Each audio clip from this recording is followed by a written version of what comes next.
Hello दोस्तों, तो स्वागत है आप सभी का हमारे चैनल दी खटोराय के ऊपर। और आज से मैं आपको पटवार परीक्षा 12 तारीख तक रोज़ 100 प्रश्न कराऊंगा। दोस्तों, ये टेस्ट सीरीज़ के बहुत ही बेहतरीन प्रश्न हैं। इनमें से आपको बहुत सारे प्रश्न आपकी पटवारी परीक्षा के अंदर देखने को मिलेंगे। तो बिना समय बर्बाद करते हुए हम पहले प्रश्न पर चलते हैं।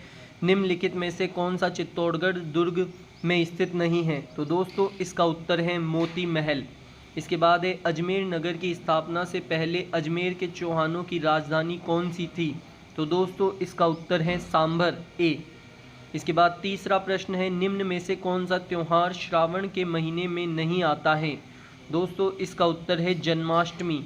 इसके बाद चौथा प्रश्न है 1857 की क्रांति के समय जोधपुर के महाराजा कौन थे? तो दोस्तों, इसका उत्तर है सी, जो कि है महाराजा तख्त सिंह। इसके बाद पांचवा प्रश्न है दोस्तों, राजस्थान के किस ऐतिहासिक स्मारक को यूनेस्को की वर्ल्ड हेरिटेज सूची में शामिल किया गया है? तो दोस्तों, इसका उत्तर है जंतर मंतर वेधशाला।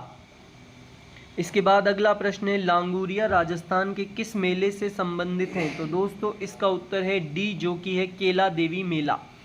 इसके बाद अगला प्रश्न है राजस्थान का कौन सा जिला फड़ चित्रांकन के लिए प्रसिद्ध है? तो दोस्तों, इसका उत्तर है ए, जो कि है भीलवाड़ा।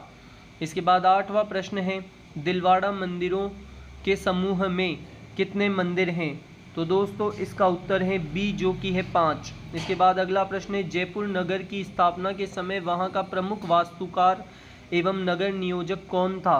तो दोस्तों, इसका उत्तर है बी, जो कि है विद्याधर भट्टाचार्य। इसके बाद अगला प्रश्न है गणेश्वर राजस्थान के किस जिले में स्थित हैं? दोस्तों, इसका उत्तर है सी, जो कि है सीकर। इसके बाद अगला प्रश्न है निम्नलिखित में से किसे राजस्थान के कबीर के नाम से जाना जाता है? इसका उत्तर है दादू दयाल को राजस्थान का कबीर कहा जाता है दोस्तों। इसके बाद हम अगले प्रश्न पर चलते हैं। 12वां प्रश्न, अकबर ने प्रताप को समझाने के लिए सर्वप्रथम किसे भेजा था? तो दोस्तों, अकबर ने सर्वप्रथम जलाल खान को भेजा था। इसके बाद अगला प्रश्न है राजस्थान के कौन से ताम्रपत्र से रानी कर्मवती द्वारा जौहर के प्रमाण मिलते हैं? इसका उत्तर है सी, पूर्व ताम्रपत्र। इसके बाद है राज विनोद का रचयिता कौन था? तो दोस्तों, राज विनोद का रचयिता सदाशिव भट्ट था। इसके बाद अगला प्रश्न है गोविंद गिरी के नेतृत्व में हुए भील आंदोलन को किस नाम से जाना जाता है? तो दोस्तों, इसका उत्तर है सी, जो कि है भगत आंदोलन। इसके बाद अगला प्रश्न है 1938 में जयपुर राज्य प्रजा मंडल का प्रथम वार्षिक अधिवेशन किसकी अध्यक्षता में आयोजित हुआ? तो दोस्तों, इसका उत्तर है सी, जो कि है जमनालाल बजाज। इसके बाद अगला प्रश्न है भारत सरकार ने 5 जनवरी 1949 को सिरोही का प्रशासन सरकार को सौंपा। तो दोस्तों, कौन सी सरकार को सौंपा था? इसका उत्तर है बी, बम्बई। इसके बाद है वागड़ के गांधी के रूप में किसे जाना जाता है? तो दोस्तों, इसका उत्तर है सी, भोगीलाल पांड्या को। इसके बाद 19वां प्रश्न है स्वतंत्रता सेनानी एवं राजनीतिज्ञ नगेंद्र बाला किस शहर से संबंधित हैं? दोस्तों, इसका उत्तर है बी, कोटा। चंपाकली आभूषण शरीर के किस अंग पर पहना जाता है? तो इसका उत्तर है डी, जो कि है गर्दन। इसके बाद 21वां प्रश्न है बस्सी वन्य जीव अभयारण्य राजस्थान के निम्नलिखित में से किस जिले में स्थित हैं? दोस्तों, इसका उत्तर है सी, जो कि है चित्तौड़गढ़। इसके बाद है रामगढ़ विषधारी वन्य जीव अभयारण्य कौन से जिले में स्थित हैं? तो दोस्तों, इसका उत्तर है सी, जो कि है बूंदी। इसके बाद अगला प्रश्न है भारतीय वन नीति के अनुसार अरावली पहाड़ियाँ कितनी प्रतिशत वनाच्छादित होनी चाहिए? तो दोस्तों, इसका उत्तर है सी, जो कि है 65%। इसके बाद 24वां प्रश्न है निम्नलिखित में से कौन सा केर व थोर का पसंदीदा प्राकृतिक निवास क्षेत्र है? तो दोस्तों, इसका उत्तर है बी, जो कि है रेतीले मैदान। इसके बाद 25वां प्रश्न है निम्नलिखित में से किस प्रकार की मृदाएं लिथोसोल्स भी कहलाती हैं? दोस्तों, इसका उत्तर है सी, जो कि है पर्वतीय मृदाएं। इसके बाद अगला प्रश्न है निम्नलिखित में से कौन सा BSHW प्रकार की जलवायु दर्शाता है? दोस्तों, इसका उत्तर है ए, जो कि है जालोर। इसके बाद अगला प्रश्न है जाखम, माही तथा ईरू ये तीनों नदियां राजस्थान में निम्नलिखिट में से किस जिले का निरूपण करती है? तो दोस्तों, सी, प्रतापगढ़ का निरूपण करती है। इसके बाद 28वां प्रश्न है थॉर्नटवेट वर्गीकरण के अनुसार निम्नलिखित में से कौन सा बांसवाड़ा व डूंगरपुर की जलवायु को दर्शाता है? तो दोस्तों इसका उत्तर है बी, CAW। इसके बाद अगला प्रश्न है, राजस्थान की किस नदी को मसूरदी नदी भी कहा जाता है? तो दोस्तों इसका उत्तर है काकिनी नदी। इसके बाद अगला प्रश्न है, राजस्थान के निम्नलिखित में से किस जिले में नदी नहीं है? दोस्तों इसका उत्तर है बी, जो कि है चूरू। इसके बाद अगला प्रश्न है, 56 बेसिन निम्नलिखित में से राजस्थान के किस भौतिक प्रदेश का भाग है? इसका उत्तर है सी, बांसवाड़ा, चित्तौड़गढ़, प्रतापगढ़। इसके बाद अगला प्रश्न है, बेराठ में कौन सा जिला सम्मिलित नहीं है? इसका उत्तर है सी, अजमेर। 33वां प्रश्न, राजस्थान की डैश किलोमीटर सीमा पाकिस्तान से लगती है? तो दोस्तों 1070 किलोमीटर सीमा पाकिस्तान से लगती है। उसके बाद अगला प्रश्न है, राजस्थान का कौन सा जिला IWRM के लिए चयनित नहीं था? तो दोस्तों इसका उत्तर है डी, जो कि है जयपुर। इसके बाद अगला प्रश्न है, बूंदी तहसील के लिए कौन सी सिंचाई परियोजना निर्मित की गई है? तो दोस्तों इसका उत्तर है डी, जो कि है गूढ़ा परियोजना। इसके बाद 36वां प्रश्न है, चूलिया जल प्रपात के नीचे की ओर राजस्थान में कौन सा बांध बना है? इसका उत्तर है सी, राणा प्रताप सागर बांध। इसके बाद एक कांकरेज डैश की एक नस्ल है? तो दोस्तों इसका उत्तर है डी, गाय। राजस्थान में कौन सा कृषि जलवायु प्रदेश सबसे बड़ा है? तो दोस्तों इसका उत्तर है A1A।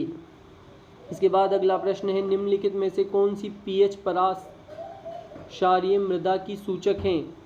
इसका उत्तर है डी, जो कि है 8 से ऊपर। इसके बाद अगला प्रश्न है, निम्नलिखित में से कौन सी तारीख को विश्व पर्यावरण दिवस के रूप में मनाया जाता है? दोस्तों ये तो बच्चे को पता है, 5 जून, सी ऑप्शन। इसके बाद अगला प्रश्न है, डींगला बीडरिया नाथ द्वारिया हैं? तो दोस्तों इसका उत्तर है ए, मेवाड़ के प्रचलित ताम के सिक्के। इसके बाद अगला प्रश्न है, 11 कमरों वाला विशाल भवन राजस्थान के किस सभ्यता में पाया जाता है? इसका उत्तर है सी, बालाथल। इसके बाद अगला प्रश्न है, वेदक सार तथा पूजा पद्धति पुस्तकों की रचना किसने की? इसका उत्तर है दोस्तों सी, जोरावर सिंह। इसके बाद अगला प्रश्न है, मटक बिछायत चू सराई क्या थे? इसका उत्तर है ए, राजस्थान में स्थानीय करों के नाम।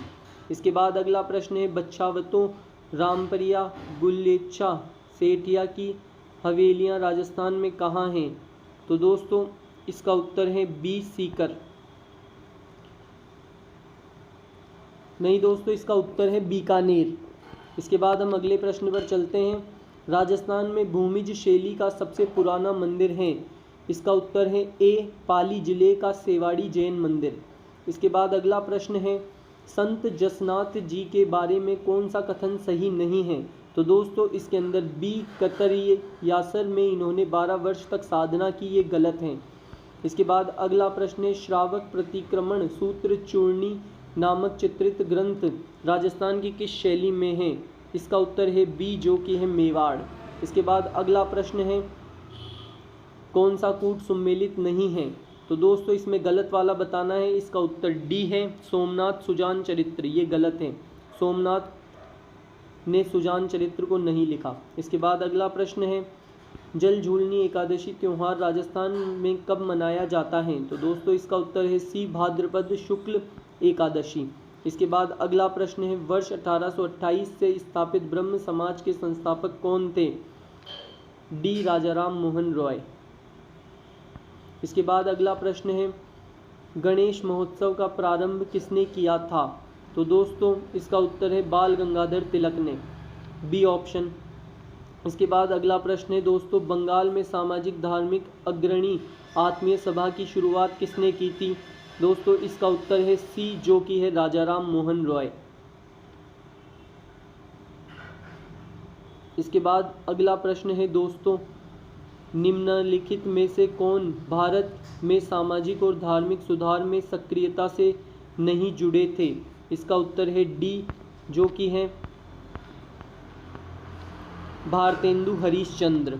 इसके बाद अगला प्रश्न है, 1905 में बंगाल राज्य के विभाजन की घोषणा किसने की थी? दोस्तों इसका उत्तर है डी, जो कि है लॉर्ड कर्जन ने। इसके बाद अगला प्रश्न है, किस वर्ष में कांग्रेस और मुस्लिम लीग ने ऐतिहासिक लखनऊ समझौते पर हस्ताक्षर किए थे? इसका उत्तर है सी जो कि है 1916। रॉलेट एक्ट की प्रतिक्रिया के रूप में देश को राष्ट्रीय अपमान दिवस के रूप में आयोजित किया गया था। इसका उत्तर है बी जो कि है 6 अप्रैल 1919। इसके बाद अगला प्रश्न है, हथियारों के माध्यम से ब्रिटिश शासन को पलटने के लिए काकोरी कांड की योजना 1925 में देश के सदस्यों ने द्वारा बनाई गई थी। तो दोस्तों ये थी हिंदुस्तान रिपब्लिकन एसोसिएशन। इसके बाद अगला प्रश्न है, Hindustan socialist Republican association HSRA का गठन किस वर्ष में अंग्रेजों को उखाड़ फेंकने के उद्देश्य से किया गया था? इसका उत्तर है डी जो कि है 1928। इसके बाद अगला प्रश्न है, 1904 में क्रांतिकारियों की गुप्त संस्था के रूप में अभिनव भारत की स्थापना किसने की थी? तो दोस्तों अभिनव भारत की स्थापना वीडी सावरकर ने की थी। इसके बाद अगला प्रश्न है, दक्षिण से उत्तर की ओर भारत की मुख्य भूमि का विस्तार 8 डिग्री 4 मिनट उत्तर तथा डैश हैं। तो दोस्तों इसका उत्तर है बी जो कि है 37 डिग्री 6 मिनट उत्तर। इसके बाद अगला प्रश्न है, निम्नलिखित में से किस पहाड़ी पर पूर्वी घाट पश्चिमी घाट से मिलती है? इसका उत्तर है सी जो कि है नीलगिरी पहाड़ी। इसके बाद अगला प्रश्न है, निम्न पर्वत श्रृंखला में से डोडा बेटा सबसे ऊंची चोटी है? इसका उत्तर है डी जो कि है नीलगिरी। इसके बाद अगला प्रश्न है, बिलासपुर अवस्थित मानव निर्मित जलाशय गोविंद सागर निम्नलिखित में से किस राज्य में स्थित है? तो इसका उत्तर है डी हिमाचल प्रदेश। इसके बाद है, निम्नलिखित में से कौन सी जायद ऋतु की फसल है? इसका उत्तर है बी कद्दू। इसके बाद अगला प्रश्न है, केरल में समुद्री तट की रेत में भरपूर मात्रा में क्या पाया जाता है? इसका उत्तर है सी जो कि है थोरियम। इसके बाद अगला प्रश्न है, ब्रह्मपुत्र नदी के तट पर कौन सा शहर स्थित है? इसका उत्तर है सी जो कि है डिब्रूगढ़। इसके बाद अगला प्रश्न है, नागार्जुन सागर परियोजना निम्न नदियों में से किस पर निर्मित है? तो दोस्तों कृष्णा पर निर्मित है, डी। इसके बाद अगला प्रश्न है, भारत की जलवायु को मोटे तौर पर निम्नलिखित के रूप में वर्णित किया गया है? इसका उत्तर है डी मानसून प्रकार। इसके बाद अगला प्रश्न है, किस नदी के बेसिन को भारत के उत्तरी 10 राज्यों द्वारा बांटा गया है? तो इसका उत्तर है सी गंगा। इसके बाद अगला प्रश्न है, प्रारूप समिति का गठन कब किया गया था? इसका उत्तर है दोस्तों सी 29 अगस्त 1947। इसके बाद अगला प्रश्न है, भारत के संविधान के अनुच्छेद 112(1) के अनुसार निम्नलिखित में से किसे यह सुनिश्चित करने का उत्तरदायित्व सौंपा जाता है कि व्यय का वार्षिक विवरण संसद के दोनों सदनों के समक्ष रखा जाए? इसका उत्तर है डी जो कि है राष्ट्रपति। इसके बाद है, भारतीय संविधान की प्रस्तावना के संबंध में निम्नलिखित में से कौन सा कथन सही है? इसका उत्तर है डी, यह प्राप्त किए जाने वाले उद्देश्यों को इंगित करता है। इसके बाद हम अगले प्रश्न पर आते हैं दोस्तों। 74वां प्रश्न है, भारतीय संविधान का अनुच्छेद 24 कारखानों आदि में बच्चों के रोजगार पर निषेध किससे संबंधित है? तो दोस्तों इसका उत्तर है ए जो कि है भारतीय नागरिक के मौलिक अधिकार। इसके बाद अगला प्रश्न है, संविधान के अनुच्छेद 274 के अनुसार कराधान को प्रभावित करने वाले विधेयकों के लिए किसकी पूर्व अनुमति की आवश्यकता होती है? सी राष्ट्रपति। इसके बाद अगला प्रश्न है, कोई भी व्यक्ति भारतीय प्रधानमंत्री के रूप में अधिकतम कितनी बार सेवारत हो सकता है? इसका उत्तर है डी, कोई सीमा नहीं है। इसके बाद अगला प्रश्न है, महासचिव राज्यसभा को सहायता प्रदान करता है जिसका पद किसके बराबर होता है? इसका उत्तर है डी, भारत सरकार के कैबिनेट सचिव। इसके बाद अगला प्रश्न है, 78 लोकसभा के अध्यक्ष को उसके पद से किसके द्वारा हटाया जा सकता है? तो दोस्तों उसे लोकसभा द्वारा पारित प्रस्ताव द्वारा हटाया जा सकता है। इसके बाद अगला प्रश्न है, निम्नलिखित में से कौन सा काम निर्वाचन आयोग का नहीं है? तो दोस्तों डी, चुनाव के लिए उम्मीदवारों का चयन करना ये निर्वाचन आयोग का काम नहीं है। इसके बाद 80 प्रश्न है, भारतीय संविधान का 100वां संशोधन प्रदान करता है? दोस्तों इसका उत्तर है बी जो कि है भारत द्वारा क्षेत्रों को प्राप्त करना और बांग्लादेश में कुछ क्षेत्रों का हस्तांतरण करना। इसके बाद अगला प्रश्न है, समतल दर्पण द्वारा बनने वाला प्रतिबिंब सदैव डैश होता है? तो दोस्तों इसका उत्तर है बी जो कि है सीधा। इसके बाद है अगला प्रश्न, दो निकायों के मध्य ऊष्मा के प्रवाह की दिशा निम्नलिखित में से किस पर निर्भर करती है? इसका उत्तर है सी, उनके ताप पर। इसके बाद है अगला प्रश्न, आसपास के वातावरण में पशुओं और पौधों के संबंध के अध्ययन को क्या कहते हैं?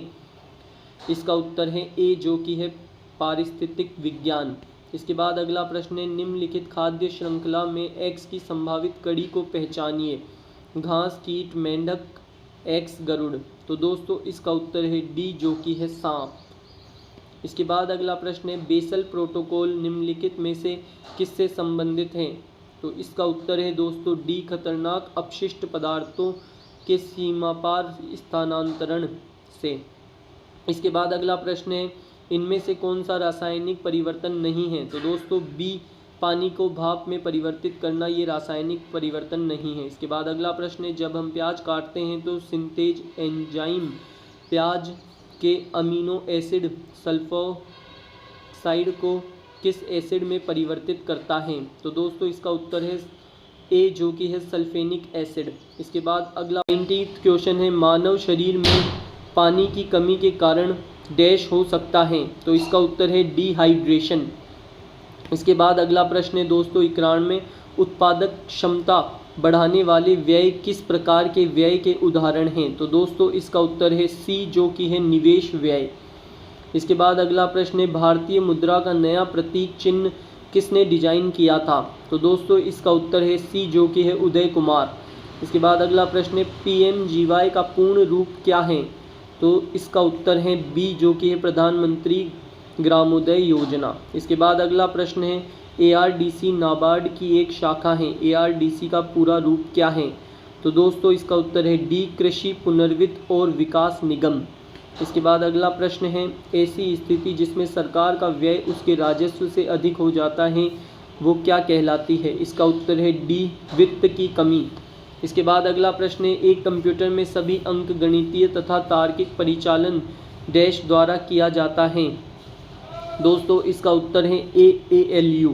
इसके बाद है अगला प्रश्न, कंप्यूटर मॉनिटर को और किस नाम से भी जाना जाता है? इसका उत्तर है दोस्तों सी, VDU। इसके बाद अगला प्रश्न है, इनपुट डिवाइस का उदाहरण है? तो दोस्तों इसका उत्तर है डी, जो कि है वेब कैम। इसके बाद अगला प्रश्न है, लिनक्स एक क्या है? तो दोस्तों लिनक्स ऑपरेटिंग सिस्टम है। इसके बाद 100वां प्रश्न है दोस्तों, निम्नलिखित में से कौन सा एक ऑपरेटिंग सिस्टम नहीं है? तो दोस्तों इसका उत्तर है डी, जो कि है ओपेरा। ऐसे ही दोस्तों आज हमारे 100 प्रश्न हो गए हैं। रोज़ 100 प्रश्नों को करने के लिए वीडियो को लाइक करें, चैनल को सब्सक्राइब करें।